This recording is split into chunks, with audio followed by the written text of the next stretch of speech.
New Zealand got its first real undercover cops in the mid-70s. Police joined the underworld, chasing ever more dangerous criminals. You are stepping from the world that we all live in into another parallel existence. Through the 80s and into the 90s, undercover agents moved with the times. As well as infiltrating lethal motorbike gangs, they were even targeting drug hawkers selling to tourists. James Bond had his licence to kill, we had a licence to have fun. But some of the agents who'd made the program a logistical success were now the police's broken soldiers. We're the guilty secret of the New Zealand police. Having been dragged into a public debate over the hazards of undercover work, the police were forced to radically change the program as it headed into a new century.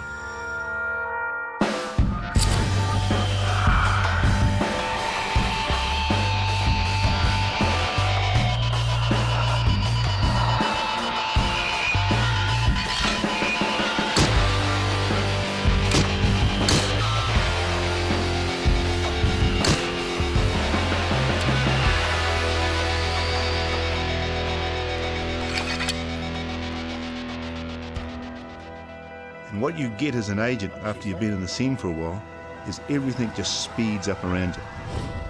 You become extra perceptive about people, what they're thinking, what they're doing, what their actions mean. You can walk into a pub and basically scan that whole pub in seconds without looking like you're looking to see if there's anybody that you've arrested previously sitting in there. Andrew Harland had arrested many criminals in a few short years as a uniformed officer. The ex-bushman joined the police as a 42-year-old, but soon made up for lost time. I made it my business to get as many of them as I could. Hunt them. I'm a hunter. Quickly drafted into the undercover program, Andy now started hunting Matamata's Titans gang, a tight-knit motorcycle club dealing in Class A drugs and stolen goods. I think when you're looking at gaining access to a gangs, the most impenetrable would be the smaller motorcycle gangs, because they are tight and they've got a very strong sense of professionalism. And obviously, the smaller the group is, the less surface area there's to penetrate. I think there are some pretty dangerous occupations in the country, but I can't imagine too many that would be more dangerous than going undercover as a police officer and trying to infiltrate gangs. Andy gained access to the Titans' inner sanctum with just 9 words, spoken in the street to the gang's treasurer. We're talking about his Harley. I just sort of looked at him, like in a knowing sort of a way. I looked at him and I said, you fellas hooked up with HA, bro? What that means is, are you associated with HA, which is Hell's Angels? And it's not the terminology that a fella on the street would know or understand. And as soon as I said that to him, I clicked into a different section of his brain. Thought you might be. I entered a different part of his world. And from that one sentence, Tim eventually came to my motel room and sold me speed for the first time.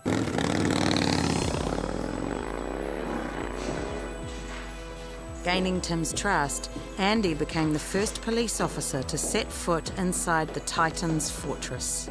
And I really had to steel myself to walk in there. And when you walk into that pad, it is totally secure. They open the deadlocks, let you in, you're getting photographed, videoed on your way in, so they've got your pictures, they know who you are. They take you in there, deadlock the door behind you. You can't get out any window. You can't get over the fence. There's wire netting over the compound. So when you're in there, you're in there. They had the police radio on, speakers in most of the rooms. The frightening thing was, they had all the police codes beside the speakers on the wall. And those were photocopies from police stations. And you've got to ask yourself, how did they get them? The Titans' headquarters were raided in August 2000. Andy provided the police with a map of the gang's HQ. They knew every inch of the Titans' elaborate defences, from security cameras to infrared laser beams and steel-plated doors. Andy's evidence was enough to have most of the gang arrested. Being caught out by an undercover agent brought shame to the few Titans not behind bars. Within 6 months of this termination, the gang had been taken over by their rivals. For the undercover program, this was a glorious beginning to the 21st century, and it helped leave behind an era police would sooner forget. Wendy Heath was just one agent whose experiences undercover had been distressing. Back in 1987, her operation led to over 30 convictions, but returning to regular policing was a struggle. She wasn't quite welcomed with open arms. You know, you get people saying to you, oh, you've been in the undercover program. You never trust those bastards. They're all druggies. When they returned to normal duties, many of them encountered inspectors and senior sergeants who didn't want them. And many of them had the secret that they were addicted to and using drugs. I was trying to sort of like stay away from using. But what's the point? They all think you are. They all assume you are. Why not? You may as well. And then you find that you really need it. It's become such a part of your life that you're now an addict. As a family, we were a bit out of our depth with how to help her. You know, Mum and Dad don't want to know that their daughter's still, you know, smoking cannabis. They probably don't even want to know she ever did it undercover. With her father on his deathbed, Wendy felt he should know the truth before he passed away. Here he is, and he's terminally ill, and I'm having to front up and be honest about the fact that as his eldest child, I'm now a drug addict. Yeah. That must have broken his heart.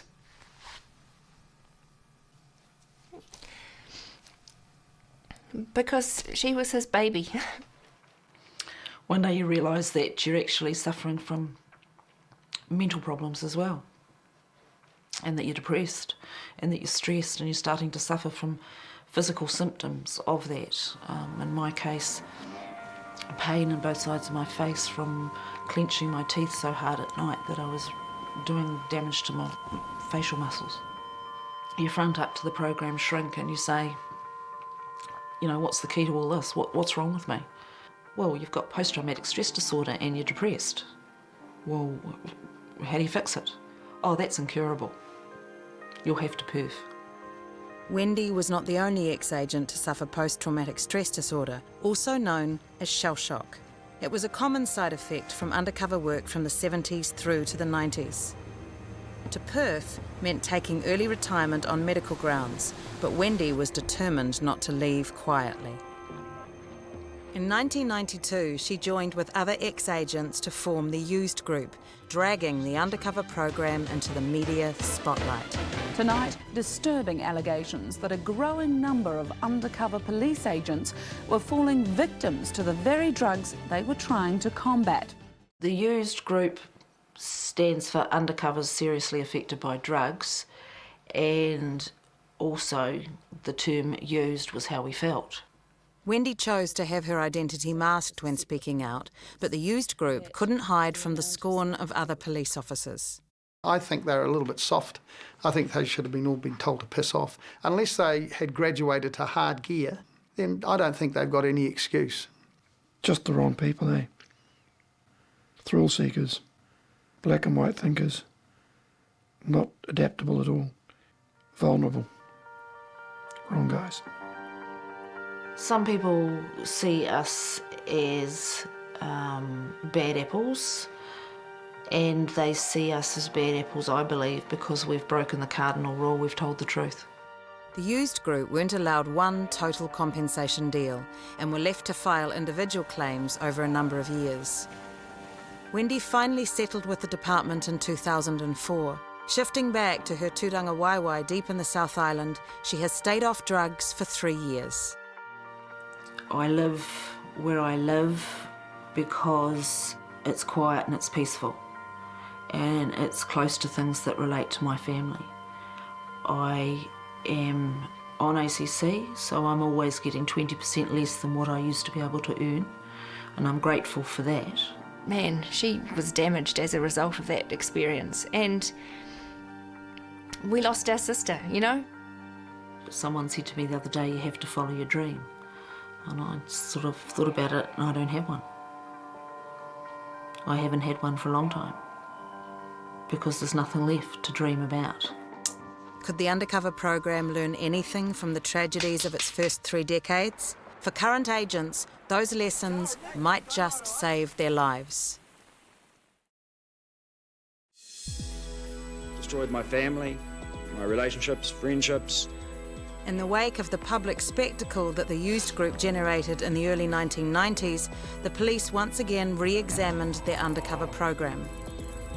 Changes were put in place to avoid the mistakes of the past. Deployments are now shorter. Drug testing is also mandatory, and operators are much more selective when choosing agents. I believe the selection process became immeasurably better. It seemed to really weed out a lot of the problems. Some years in undercover training, apparently, nobody has passed. They just don't have any cops, undercover cops. If you don't pass their criteria, that's it. Where there were problems identified, the agents were pulled out as a priority. Whereas maybe in the past there might have been some sort of tendency to, well, just leave it another couple of days. Not so. By the mid-1990s it was improved remarkably, and I think that can only be to the good. Totally to the good of the program. By the 90s, they were looking for officers with enough experience to stay on the rails during an operation. This certainly applied to a 46-year-old beat-hardened cop named Andrew Harland. I turned up to undercover training looking pretty sharp, you know, like a pretty sharp and proud sort of a cop. And I looked around at everybody else there and they had long hair and were all dirty clothes. Oh, what a pack of fucking filthy looking buggers, you know? From the same undercover seminar, Steve was deployed as an agent until 2002. He has requested we disguise his identity. Although he was half Andy's age, Steve was much better prepared for training. As soon as I was invited to go to training, I was told, you've got to come up with a new identity. So I went to different pubs and introduced myself under my new name. Got used to just, you know, sticking my name up on, you know, to have a game of pool and things, just getting used to writing up different initials. Steve was only 23 when he decided to go undercover, and I felt that was very young. I felt he had been very young to go into the police force in the first place, and I thought he was probably still a bit immature to cope with it. Other people I don't think were quite as prepared. I mean, there were people who I couldn't believe it. They turned up with a bag with their real name in it, you know, socks with their real initials sewn into them, books with their name and address, you know, and I was just like, man, you guys are chumps. One of those chumps was Andy, and his coach soon told him that he'd better roughen up or ship out. Unless I changed my demeanour, the way I thought, the way I looked, I'd be gone. And the undercover program, from the first second that you turn up there, I mean, they're trying to get rid of you. The new rigorous selection process was quite different to the early days when agents were sent out with little or no formal training. But one of the traditions of the seminar hadn't changed. Agents were still preparing for life undercover with first-hand experience of drugs. Now, if only people could see the sessions you have there, there'd be a lot of people around the country who'd be quite envious. There was just constantly a joint going round and round and round and round, and then, you know, and then you're just even learning just things like shotgunning. I was sitting there thinking that I needed to go to the toilet. And I was so doped that I thought, oh, I can't be bothered moving. I'll just piss me pants. Well, what's the big deal? I'll just do it. I actually thought I was. In fact, I wasn't. But what bothered me was the fact that I believed I was, and it didn't bother me. And I didn't like that. Also attending seminars were operators looking for agents who would be a good fit for their particular mission. Rob was targeting a stolen goods racket in South Auckland, and Andy looked like the right man for the job. Plan for Operation Chess was to open up a second-hand store in Papatoetoe and put Andy in the store. I looked like the right kind of dirty old man that hung around in second-hand shops. I was perfect for it. Before long, Andy's cover gave him access to an organised crime ring that was stealing over $1 million worth of electronic goods a year. I used to take great delight in getting the particular joker or the criminal that I was with to turn the surveillance system on for me. And how you turn the surveillance system on was you switched the light switch on, and that activated the camera. It was a little personal thing of mine. I used to love saying to them, oh, bro, could you turn the light on for me? In the end, We got the whole lot of them as a result of this deal we did. The truck driver, security people, people on the computers, people in the warehouse, got the whole lot at the end of that operation. While Andy was roughing it in Papatoetoe, Steve's first assignment was considerably more upmarket. Responding to complaints from tourists about pushy drug-dealing tour guides, the rookie agent was sent off on the trip of a lifetime. I just had a blast. You know, the Commissioner of Police gave me a pocket full of cash and said, "Go forth and have fun, my son." You know, I went helicopter ride and went ice climbing. It was brilliant. Yeah, time of my life. The first mission he went on seemed to be a little bit of a holiday camp, really. Of course, my poor old operator on that job around the South Island, he was following me around in a camper van, and so I'd run away, you know, meet up with him in the camper van. I'd say, "I need more cash," and he's like, "Geez, I gave you $1,000 yesterday. What are you doing?" You know, and I was like, "Well, I've just been on a helicopter ride on the Franz Josef Glacier. If you really need to know." Adrenaline wasn't the only drug Steve was getting. The 23-year-old agent found his adventure sports skills didn't count for much when he attempted his first drug buy while under the influence. So there I was, sitting on the marina, smoking pot with a security guard and a couple of hoodlums, and I went to do the deal, buying this ounce, and I pulled my cash out and I started counting it out, and I was just so smashed that it was like 200 or 250 or something for the ounce, and I pulled out like 520s and said, "There you go." And he's like, "What are you doing, you monkey? You know, you're trying to rip me off." And so they took off, and I was just left smashed on the waterfront, thinking, "Oh well, there's my first deal, blown that." Despite his botched first attempt, Steve went on to become one of Undercover's best weapons against crime, ultimately facing the might of the Mongrel Mob. Unlike most agents, 46-year-old Andrew Harland had a family of his own. Before he headed to Auckland, he opened a conversation no wife really wants to have. Smoking dope and things is not the only thing you may have to do in the Undercover program. Like, you may look like a complete and utter clown at times that if you never slept with some woman, you know, some woman that was being basically handed to you.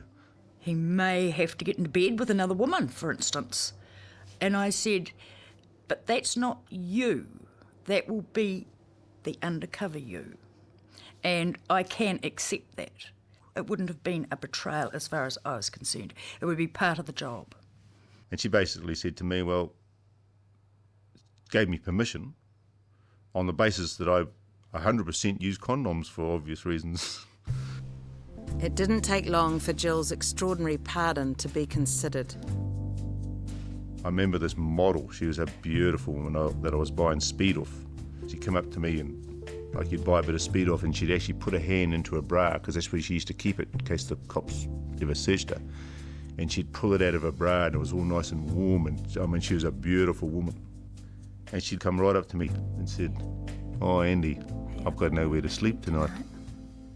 And looked at me right in the eyes, mate, and I tell you, she must have thought I was queer. Cause I didn't take her up on it, you know, because I not only just for reasons of not wanting to do it, but thanks very much, brother. I didn't know what her motive was. Fidelity to his wife wasn't Andy's only issue. We were warned very carefully in our training about women. We might be at a table somewhere doing a dope deal, and this woman's standing back in the kitchen looking at you thinking, what the hell is that joker doing in our house buying dope? We don't even know the bastard. What's he doing here? See, they can ask questions that a joker might not want to ask, might not want to come up to you and say, "Are you a cop?" Because you might punch him in the fucking nose. Don't fucking call me a cop, mate. You know what I mean? But women, they put their woman onto you, mate. Meanwhile, his taxpayer-funded joyride over, Steve was starting his first long-term operation. Sent to Northland to target drug runners, Steve needed the right look and, most importantly, the right wheels. I made the same mistake everyone did, and it's about the props that you have that to make you feel like you're a criminal. You know, the wraparound shades, the beanie, and the car was a prop.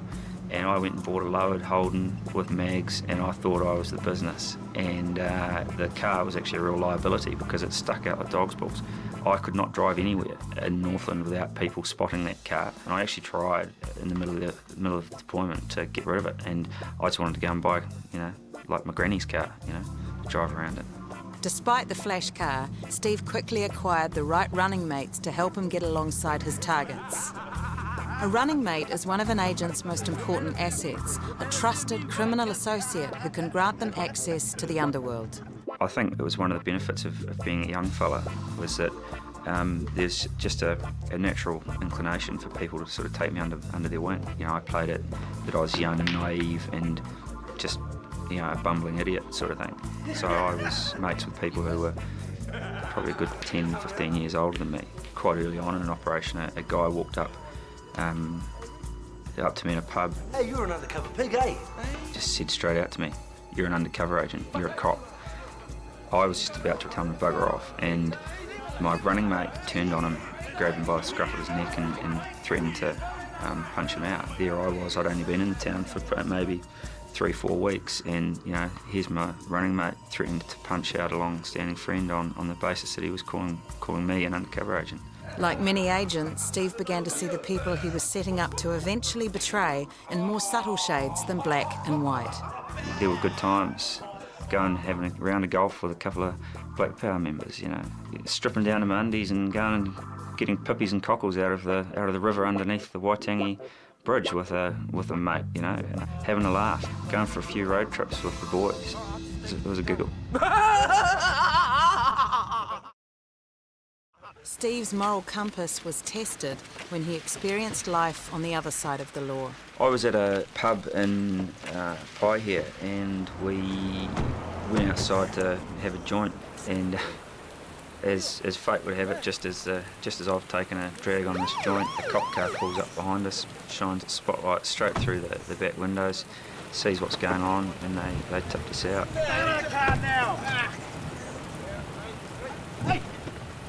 Electronic equipment that was in my boot was just pulled out and chucked on the ground in the rain, and I sort of protested to that. The next minute I was held up against the car with someone's hand around my throat, and these cops, I could tell they were simply angling for a fight. The whole experience really shattered a lot of faith I had in the police as this organisation of total good. Andy's operation was also proving difficult. An operator's home is supposed to be the agent's safe haven, but a clash between Andy and Rob's wife spelt trouble. It would be fair to say there was a bit of animosity there between Andy and my wife. Rob's wife began to increasingly question the sanity of both of us about what we were doing. This fraught relationship began to take its toll. The tension in the household came to a head one night. Andy had just done a really good deal, and he had a few pounds of cannabis. He'd come over in the middle of the night, and we were taking a statement, but we had to do something with the drugs. I didn't want to go and leave them in the garage because you could smell them as you walked past the house. So we had them inside, and the house just stunk, absolutely stunk. And the poor wife came out, and she wasn't too happy. Rob's wife immediately started screaming at me.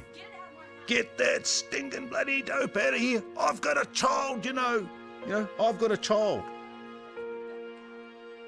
It made me feel exceptionally uncomfortable in the house because I was obviously causing friction between them, and I actually got up and left. Get out! Trying to balance the two was extremely difficult, and in the end, detrimental to my relationship. We actually broke up shortly after the operation.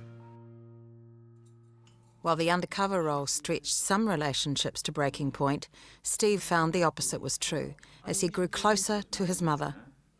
I guess I am a bit of a mummy's boy, and I would phone mum every day, and I'd talk to her for the whole drive to Whangarei. Hey, how are you? It was a very safe place in the car. Nobody could overhear him. There was no danger of anyone walking in on him and hearing him having a cosy chat to mum. The road between Kerikeri and Whangarei I was doing sometimes 2-3 times a day, and so I knew every corner, and I also knew every single patch in the reception. I got to know the road, I think, just about as well as he did. Oh, you must be approaching here or going through there because I'm getting that the sound I became very familiar with on the phone. I probably told her too much. Probably didn't help her, put her at ease at all. Towards the end of the operation, he wanted to just tie up as many loose ends as he could. So he was probably taking a few more risks. Well, when I'd sort of say to him, oh, look, be careful, don't spoil it now, don't blow it, don't put yourself in any danger. He'd just say, I can look after myself. Steve was pushing the envelope, toying with a low-level criminal who had questioned his cover. This guy was a prat, so I started playing with him. I was like, no, that's not right. No, mate, I never went to that school. I never went to school with him. I've only been in Kerikeri for 4 months. And you could just see the concern coming in his eyes, and he's like, well, how do I know you're not an undercover agent? And I was, well, you don't, do you? And he said, oh, have you got something with your name on it? And I said, oh, yeah, I've got a driver's licence. And so I pulled out my driver's licence, and he says, oh, that makes me feel so much better. And I said, why? And he said, well, it's who you say you are. And I said, mate, who issues driver's licences in this country? And he sort of pauses and he goes, the police. And I was like, gotcha. You could just see him. He was just a broken man. He was gutted. And a couple of times when I drove past him, I'd wind my window down, give him a toot and make a wailing police siren noise sort of out the window as I drove past him. You could see him crap himself just about as he was walking down the road. Certainly something that you only do in the final week of your operation, not the first. After 6 months undercover, Steve reached his termination day and now had to betray the friendships he had made in Kerikeri. There's a senior sergeant reading out the names and addresses and allocating teams to go and execute search warrants. And for all those cops there, they were addresses with crooks in. But for me, they were addresses with friends in. They were addresses with kids that I'd played with, that were going to get woken up with some hairy cop coming in to do a search warrant. None of this would have been possible without the help of He says, here's the agent, well done, everyone give him a round of applause. Which just made me feel even worse. And I don't think I've ever really sort of got over the fact that really I shat on all those people. Sure, you can say, I was doing my job and they were committing crimes and all those sorts of things, but at the end of the day, they were good people and they were good friends, and I crapped on them. Very mixed feelings. Jubilant because he knew he'd had a very successful operation, but absolutely gutted at having to betray the people that he'd got to know and like so much. Regardless of these feelings, Steve loved the work and came to terms with this betrayal. He had no hesitation going up against his next target. His objective was to infiltrate the Mongrel Mob. My entire role was basically to get as much credibility within the gang as I could in as short a possible time, and then introduce a further undercover agent who would then go on to do a much longer operation and actually gather the evidence. I got a bit of advice from a senior member. He said, boy, the way to get ahead in the mob is to make yourself useful. Be the go-to person. If you make yourself useful, you've got influence, you'll have friends. And I'm a lawyer now, and on a course for the legal profession, there was a senior practitioner saying, the way to get ahead in the legal profession is to make yourself useful. Be the go-to person. The contrast between the people couldn't be any greater, but the advice was the same. Patch members weren't allowed to go into the preser's bedroom uninvited. I could just walk in and out as I pleased. I had privileges that some members didn't have, simply because of the connections I had. And if you've got access to the president and the president's possessions and his place in the clubhouse, then one, you're at the heart of it, but two, you're very well protected within the gang. The president's mana will allow you to pretty much go anywhere. I used to wander in and out in my blue jeans and a blue jersey, and of course, the mob were right into their reds, and I know that used to tick some of them off, that I'd go in there wearing a blue jersey, but that was part of my thing of just being a naive idiot. Now secure within the mob, Steve simply had to introduce a new agent into the scene and his job was done. But the new agent had other ideas. There's no way I'm going in there, mate. Seriously. Yeah, he just wouldn't go into the pad. We had a massive meltdown. I was quite concerned. He was just ranting and raving and yelling and screaming at me. We were living in a house in the middle of mob country and he was yelling and screaming at me about police, the operation, that I was a crap undercover agent. Open your fucking eyes, man. Jesus Christ, I already know you're a bloody undercover agent. You're fucking useless. Fucking voice down. I was thinking, shit, I hope bloody no one's outside listening. In such a high-stakes environment with deadly consequences if his cover was blown, Steve was left with no choice.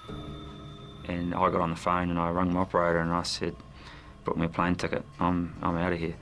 And yeah, the very next day I was on a plane and I went back to work, and it was quite trippy actually. I mean, I'd gone from one night I'm sitting there smoking pot and drinking piss with mobsters, and the very next night I was sitting in a police station in Auckland having a beer with some police inspector. And I can tell you the conversation was better in the mob pad too. Many of the undercover program's operations have focused on cracking organised crime and elaborate drug rings, but agents are also used to help solve violent crime. Outside a Geraldine pub, 65-year-old Desmond Payne was stabbed 14 times in broad daylight. The local police had a prime suspect, but no evidence. Andy Harland was sent under to gather intelligence on a suspect who proved to be dangerous and unpredictable. And I said, oh, well, just get me close to him in the camping ground, and I'll take it from there. He was standing on his front porch by his hut, and I simply walked over to him, put my hand out. G'day, I'm Jim Wright. Raymond Cullen. And I went to the pub with him, started talking about the murder on the very first day. I basically said to him, gee, there's a lot of, what's all these cops doing around here, mate? So he said, oh, there was a murder just over there.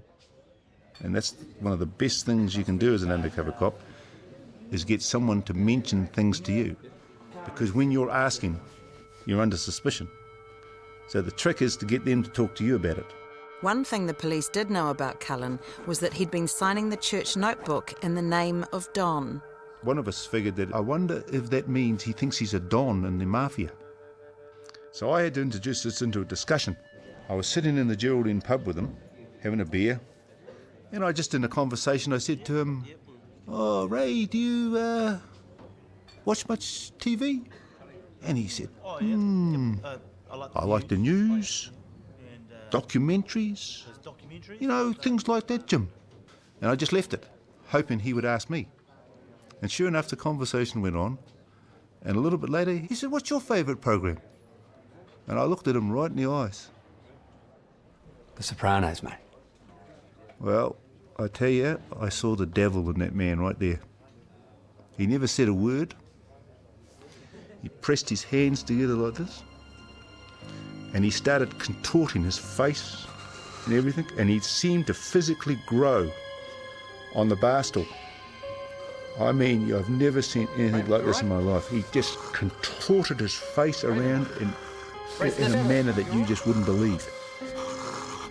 I got back and talked to the rest of the team that night, mate, and I said, boy, you've got the right man here, man. I just seen the devil. After many weeks' work, Andy was close enough to Cullen to ask him a very direct question. So, Ray, you're a member of the Mafia? And he looked at me and said, yeah, I am. I'm a Don. I'm a Don in the Cosa Nostra Mafia. And I said, yeah, I thought so, mate. I understand, mate. And I've been sent here to help you. Andy convinced Cullen that he and another undercover agent were both Mafia hitmen sent to help him. The agents were under constant electronic surveillance and finally made the killer crack on tape. I'm Don! You understand? I'm Don! I'm Don of my Cosa Nostra! I'm God's son! Get it straight. I'm gonna fucking eat your families. And he asked me during this conversation to help him murder other people. He would have gone on to kill other people. He had a mission. With the help of DNA matching and evidence gathered by Andy, a case was made against Cullen, who eventually admitted responsibility for the vicious killing. The delusional Geraldine godfather is being held indefinitely as a special patient under the Mental Health Act. He can only be released with the consent of the Minister of Health. But not all the criminals Andy caught can disappear forever, and the consequences of being tracked down by an angry ex-con are terrifying. In the modern era, agents aren't allowed to stay undercover for long periods. Steve had several operations in different criminal scenes, but none were more than 6 months. In less than 2 years, his time as an undercover was up. As an undercover agent, I'd spent $130,000 in 6 months on drugs. I'd spent about 40 or 50 grand or something on living expenses. And then I go and I'm working at a police station where there's one stapler that you share between the various officers, you know, and if you want a hole punch, you go down the corridor, turn right, and you know, and beg the inspector to borrow his. And I hated it. The role that I wanted to have within the police force had changed. I wanted to be an undercover agent. I didn't want to go and chuck a uniform on and attend domestics, go and pick someone up from the local mobile station for stealing a pack of chewing gum. You know, boring. The contrast between the heightened reality of undercover work and the drudgery of the beat was too much for Steve. His police career fizzled out within months of his return to uniform. That changeover was not so dull for Andrew Harland. With criminals still waiting trial just 2 hours' drive from his home, Andy was asked to return to his ordinary life. Of course, a lot of the people that had been arrested were on bail, waiting trial. I was out mowing a bit of the lawn in front of my house. A flash sports car Holden went past and the brakes went on quite hard. A lot of things were going through my mind. I thought, oh, it just could be a mate or somebody. But as soon as he started to back up, I recognised his profile in the car. In fact, one of the most cunning, well-connected criminals I'd ever come across. Oh, we came in, he looked a bit white. He said, I've just been spotted. In a country the size of New Zealand, leaving a double life completely behind can be difficult. Andy's bosses were at first cautious about the dangers to Andy and his family. The New Zealand Threat Assessment Unit put deadlocks and alarms and all kinds of things through my house. But the bureaucracy soon made things worse for him. And it was during this time that I was under this immense pressure that the local police placed me onto the highway patrol. Like, I've walked into the Black Power Pad, I've walked into Titans, I've done deals in the middle of the night in Otara. I mean, fearful situations.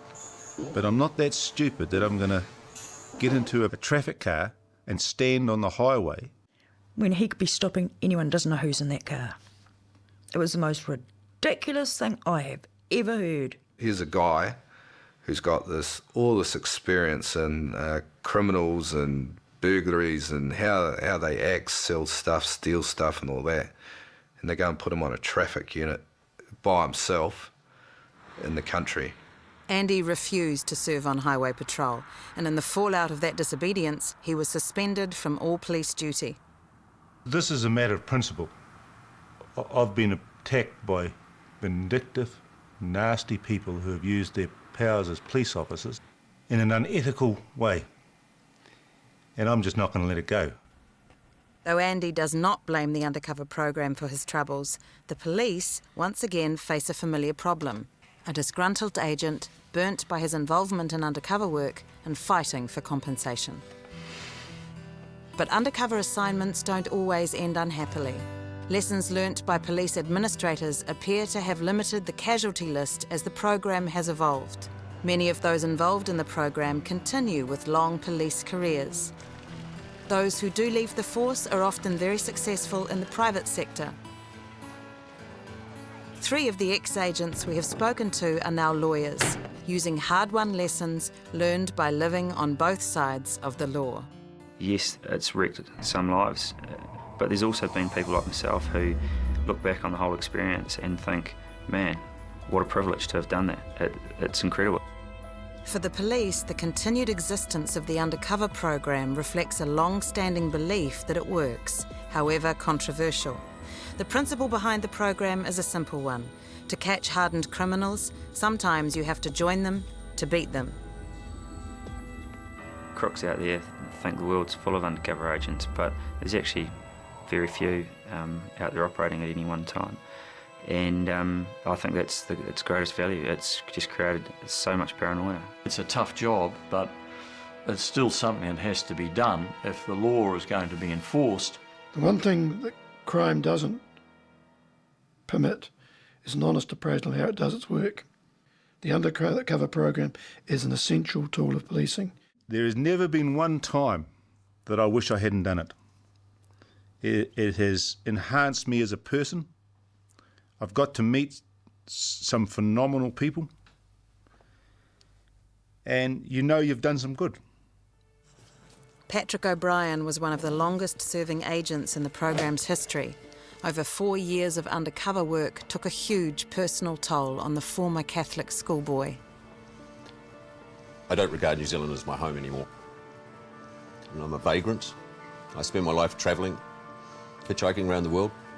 Home, to me, is a place where I will feel safe, and I don't feel safe in New Zealand. I do believe that everybody has to make a contribution to this, to their community, to their society, and that was mine. That was my contribution. And even with the knowledge of hindsight, if I was given the opportunity, I would do it all again. It's made me what I am. I am what I am because of what I did. That does not apply to ex-agent Wayne Houseman, convicted of importing heroin in the 1980s. If I could choose what I wanted, I would choose never to have done undercover and to still be in the police department. The cost is too high, and I guess that's partly selfish because I consider myself part of the cost. The cost in people's lives is horrendous, and I don't think it can be justified in any way, shape or form. Despite official comment that the problems of the program have been dealt to, aftershocks from the troublesome earlier days continue. Former agent Clint Rickards was deployed in the 1980s. His recent trial has brought more unwanted attention. Patrick and others say they're not surprised by the most recent allegations. Some of the things I've been reading about in the newspaper recently was sort of pretty standard behaviour for people who'd done what I'd done. You know, the pig dog or the pit bull probably has more value to a lot of criminals than the woman that they associate with. Now, if you put policemen into those sort of situations for long periods of time, then they're going to start devaluing women as well. And I believe there is an element of it coming home to roost. Those people behaved like mongrels in the scene. And you can't do that and wear a blue suit. Developments in surveillance equipment have raised an argument that sending agents into the underworld is now an unnecessary risk. With the electronic stuff available, there is just no need to have undercover cops, and definitely no need to have undercover cops using drugs. It should be stopped now before we have poor young cops as P addicts, if we haven't already. P is the new phenomenon in the crime scene, and none of the agents in this program had cause to use it.